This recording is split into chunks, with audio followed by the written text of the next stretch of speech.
তীব্র ঠান্ডা ও হিমেল বাতাসে ব্যাহত জনজীবন, তেঁতুলিয়ায় তাপমাত্রা 9.8।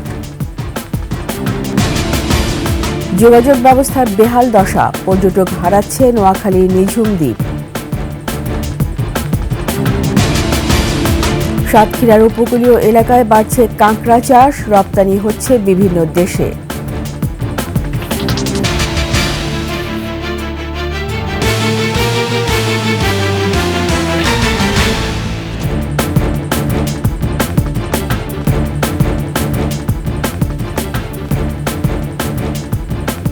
শুনছিলেন সংবাদ শিরোনাম। আমন্ত্রণ 21 সংবাদের সাথে আছি রীতা চৌধুরী। দর্শক, 21 টেলিভিশনের সংবাদ একই সাথে সরাসরি দেখতে পাবেন আমাদের ফেসবুক পেজ www.facebook.com/2124 অনলাইনে। সাবস্ক্রাইব করতে পারেন www.youtube.com/@21টিভি চ্যানেলে। তীব্র ঠান্ডা ও হিমেল বাতাসে আজও স্থবির উত্তরের জনজীবন। শীতে দুর্ভোগ বেড়েছে সাধারণ মানুষের। এদিকে সাগরে নিম্নচাপের কারণে উপকূলের জেলাগুলোতে আকাশ মেঘাচ্ছন্ন হয়ে আছে। কিছু জায়গায় গুঁড়ি গুঁড়ি বৃষ্টিপাত হয়েছে। প্রতিনিধিদের তথ্যছবিতে ডেস্ক রিপোর্ট। তীব্র ঠান্ডা ও হিমেল বাতাসে আজও স্থবির উত্তরের জেলা পঞ্চগড়ের জনজীবন। সপ্তাহ জুড়েই জেলায় 9 থেকে 10 ডিগ্রি সেলসিয়াসে অবস্থান করছে তাপমাত্রার পারদ। তেঁতুলিয়া আবহাওয়া পর্যবেক্ষণ কেন্দ্র জানায়, সকাল 6টায় তাপমাত্রা রেকর্ড করা হয়েছে 9.8 ডিগ্রি সেলসিয়াস। সন্ধ্যা থেকে ঘন কুয়াশার সাথে হিমেল বাতাস যোগ হওয়ায় কনকনে ঠান্ডা অনুভূত হয়। এতে ভোগান্তি বেড়েছে দুস্থ, ছিন্নমূল ও ভবঘুরে মানুষের। পঞ্চগড় সদর আধুনিক হাসপাতাল সহ উপজেলা স্বাস্থ্য কমপ্লেক্সগুলোতে শীতজনিত রোগে আক্রান্ত মানুষের ভিড় বেড়েছে। এদিকে শহরের মোটা কাপড়ের দোকানগুলোতে বেড়েছে বেচাকেনা। ভীষণ ঠান্ডা, কুয়াশা চতুর্পাশে পড়তেছে, লোকজনকে দেখা যায় না, গাড়ি ঘোড়া দেখা যায় না। খুবই শীত, বিষয়টা মানে মানুষজন কাজে যাইতে পারতেছে না। ঘন কুয়াশা না থাকলেও রাঙামাটিতে কনকনে শীত অনুভূত হচ্ছে। শনিবার রাতে গুঁড়ি গুঁড়ি বৃষ্টি হওয়ায় শীত আরও বেড়েছে। রাঙামাটি শহরে শীত না থাকলেও পাহাড়ি গ্রামগুলোতে রয়েছে শীতের দাপট। সাগরে নিম্নচাপের প্রভাবে বাগেরহাটে মধ্যরাতে গুঁড়ি গুঁড়ি বৃষ্টি থামলেও শীতের প্রকোপ বেড়েছে। কুয়াশা না থাকলেও তীব্র শীতে স্থবির হয়ে পড়েছে জনজীবন। শীতের কারণে দিনমজুর ও রিকশাওয়ালাদের আয় রোজগার প্রায় অর্ধেকে নেমে এসেছে। দুদিন ধরে যে বর্ষা আবহাওয়া যে খারাপ উপলক্ষে এই গাড়িগুলি নিয়ে নামছে, ঠান্ডার ভিতরে লোকজন হয় না বলতেই পাওয়া যায়। নামছি তো রাস্তা পরিষ্কার করার জন্য, কিন্তু কাজ হইবে কি? ঠান্ডায় হাত পা সব বেহা হয়ে ওঠে। চুয়াডাঙ্গায় ঘন কুয়াশা ও হিমেল হাওয়ায় জনজীবন বিপর্যস্ত। আবহাওয়া অফিস জানায়, উত্তরের হিমেল বাতাসে তীব্র শীত অনুভূত হচ্ছে। এই অবস্থা আরও কয়েকদিন থাকার সম্ভাবনা রয়েছে। কনকনে ঠান্ডায় বিপাকে পড়েছেন নিম্ন আয়ের মানুষ। খুবই ঠান্ডা, উঠা যাচ্ছে না, সকালে কাজকর্ম নেই, বেকার মতন বসে রয়েছে। গাইবান্ধায় বিকেল থেকে রাতভর বৃষ্টির মতো কুয়াশা পড়ে। শীত বস্ত্রের অভাবে চরম বিপাকে দ্বীপ ও চরের প্রায় 4 লাখ মানুষ। ঠান্ডাজনিত নানা রোগে আক্রান্ত হচ্ছেন তারা। সিরাজগঞ্জেও বাড়ছে শীত। দুর্ভোগে যমুনা তীরবর্তী এলাকা ও কাজীপুর, বেলকুচি, চৌহালি, এনায়েতপুর ও শাহজাদপুর উপজেলার মানুষ। শীত বেশি, কুয়াশা পড়ছে, অনেক বেশি তীব্রতা, মানুষ শীত বেড়ে গেছে। Masum আলিসা, desk report, 21 television. নাজুক যোগাযোগ ব্যবস্থার কারণে পর্যটক হারাচ্ছে নোয়াখালীর প্রধান পর্যটন কেন্দ্র নিঝুম দ্বীপ। 11 কিলোমিটার প্রধান সড়কটির 90% খানাখন্দে ভরা। সড়কের 8টি কালভার্ট ভেঙে গেছে, জরাজীর্ণ আরও 4টি কালভার্ট। নোয়াখালীর প্রতিনিধি তথ্যছবিতে ডেস্ক রিপোর্ট। বঙ্গোপসাগরের বুকে মেঘনার মোহনায় নিঝুম দ্বীপ। এ দ্বীপে বীজ, বনায়ন আর চিত্রাহরিণ প্রকৃতিপ্রেমী মানুষের মন কেড়ে নিত। প্রতি বছর নভেম্বর থেকে জানুয়ারি পর্যন্ত 3 মাস হাজার হাজার পর্যটকের পদচারণায় মুখরিত থাকত এ দ্বীপ। তবে গত কয়েক বছরে কমতে শুরু করেছে পর্যটক। যদি যোগাযোগ ব্যবস্থাটা উন্নত করা যায় তাহলে আমার মনে হয় যেন অনেকেই আসবে এখানে। গভর্নমেন্টের এগুলোর দিকে আরো নজরদারি করে আরো ঠিক করা উচিত। এই এলাকা নিয়ে আরো মার্কেটিং করা উচিত আমাদের। দ্বীপে চলাচলের একমাত্র বাহন মোটরসাইকেল। চলাচল করে হাতে গোনা কয়েকটি সিএনজি অটোরিকশা। মোক্তারিয়া ঘাট থেকে নামাবাজার বিচ পর্যন্ত 11 কিলোমিটার সড়কটি প্রায় চলাচলের অযোগ্য। ভেঙে গেছে 6টি কালভার্ট। আমরা ঘুরে ড্রাইভাররা 50 টাকা 100 টাকা করে কালেকশন করি। আমরা নিজেরাই এই ভাঙাটা বানছি। আমরা তো কষ্ট করি যারা দেখতে হয় এরা কষ্ট করে। স্থানীয়রা বলছেন সড়কটি নির্মাণের 2-3 বছর যেতে না যেতেই খানাখন্দে ভরে গেছে। এই সড়ক দিয়ে যাতায়াতে চালক, স্থানীয় যাত্রী ও পর্যটকদের দুর্ভোগের শেষ নেই।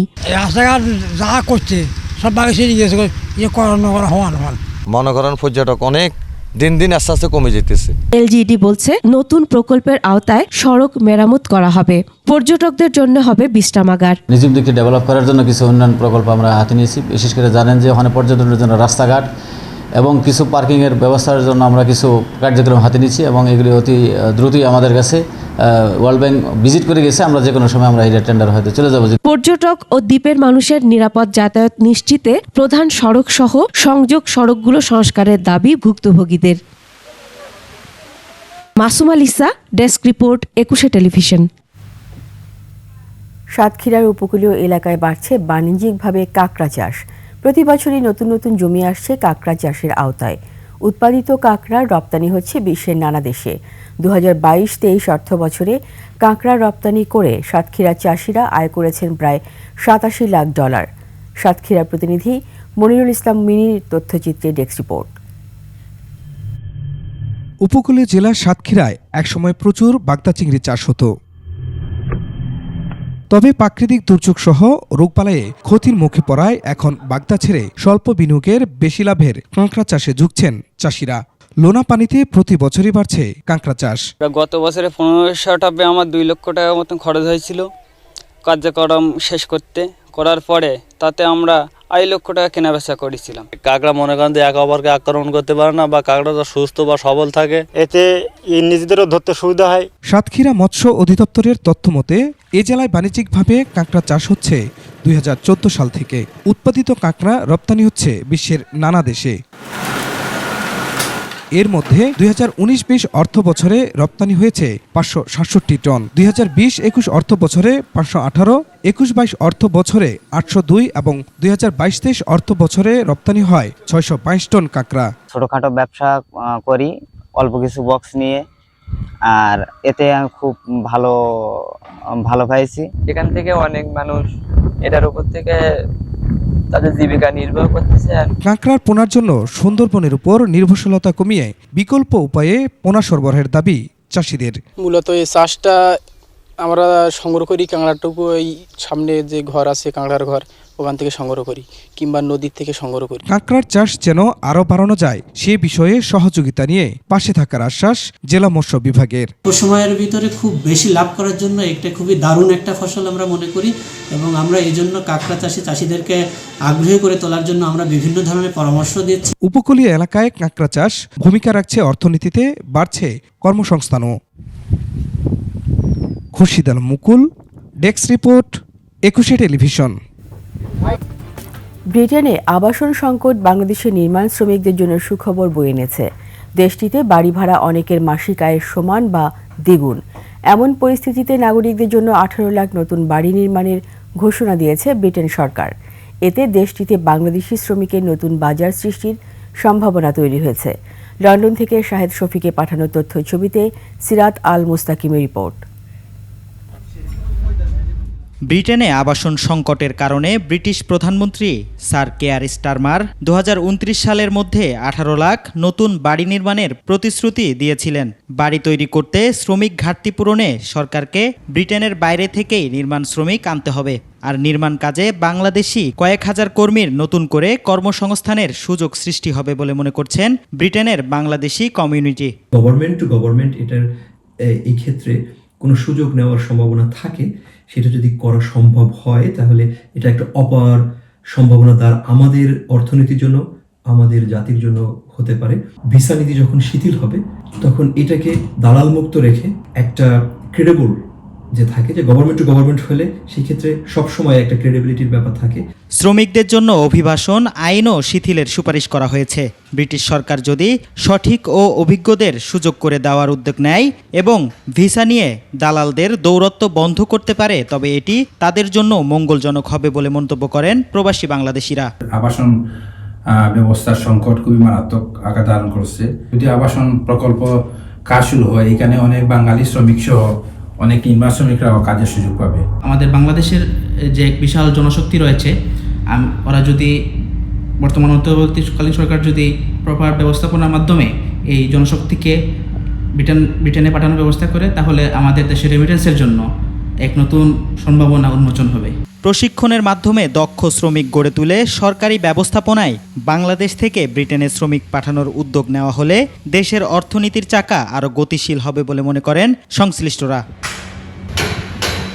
সিরাত আল মুস্তাকিম, একুশে টেলিভিশন, ঢাকা। 918 ভোট পেয়ে নারায়ণগঞ্জ ক্লাবের নির্বাচনে সভাপতি পদে জয়ী হয়েছেন 3 বারের সভাপতি এম সুলাইমান। প্রতিদ্বন্দ্বী মাহবুবুর রশিদ জুয়েল পেয়েছেন 671 ভোট। এর আগে উৎসবমুখর পরিবেশে ভোট গ্রহণ হয়। রবিউল ইসলামের ক্যামেরায় নারায়ণগঞ্জ প্রতিনিধি বিমল রায় তথ্যের ডেস্ক রিপোর্ট। ভোট গণনা শেষে রাত 12:30টায় ফলাফল ঘোষণা করা হয়। সভাপতি পদে ক্লাবের 3 বারের সভাপতি এম সোলাইমান 918টি ভোট পেয়ে নির্বাচিত হয়েছেন। নিকটতম প্রতিদ্বন্দ্বী মাহবুবুর রশিদ জুয়েল পেয়েছেন 671 ভোট। ক্লাবের কিছু আমাদের উন্নয়নের কাজ বাকি আছে, যেমন প্রথম কাজ আমাদের কমিটি সেন্টার চালু করা, ওটা যত তাড়াতাড়ি সম্ভব চালু করব। এছাড়া সিনিয়র সহ সভাপতি পদে জয়ী হয়েছেন মারুফ আহমেদ বাবু। তিনি পেয়েছেন 950টি ভোট। তার প্রতিদ্বন্দ্বী ইকবাল হাবিব পেয়েছেন 642টি ভোট। এর আগে সকাল 9টা থেকে বিকেল 4টা পর্যন্ত ক্লাব মিলনায়তনে উৎসব মুখর পরিবেশে ভোট গ্রহণ হয়। নির্বাচন কমিশনের প্রধান হিসেবে দায়িত্ব পালন করেন আনিসুল ইসলাম সানি। নির্বাচিত আপিল বোর্ডের চেয়ারম্যান ছিলেন অ্যাডভোকেট মোহাম্মদ জাকির হোসেন। নির্বাচনে মোট ভোটার 2260 জন, পুরুষ ভোটার 1512 এবং নারী 748 জন। মাসুম আলিসা, ডেস্ক রিপোর্ট, একুশে টেলিভিশন। এরই সাথে শেষ করছি 21 সংবাদ। যাবার আগে সংবাদ শিরোনামগুলো আরও একবার। তীব্র ঠান্ডা ও হিমেল বাতাসে ব্যাহত জনজীবন, তেঁতুলিয়ায় তাপমাত্রা 9.8। যোগাযোগ ব্যবস্থায় বেহাল দশা, পর্যটক হারাচ্ছে নোয়াখালীর নিঝুম দ্বীপ।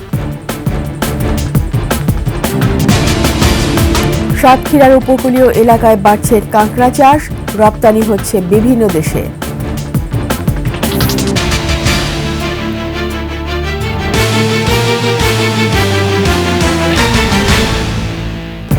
সবশেষ সংবাদ জানতে ডায়াল করুন 2024 নম্বরে, আর ভিজিট করুন ekushe-tv.com ওয়েবসাইটে।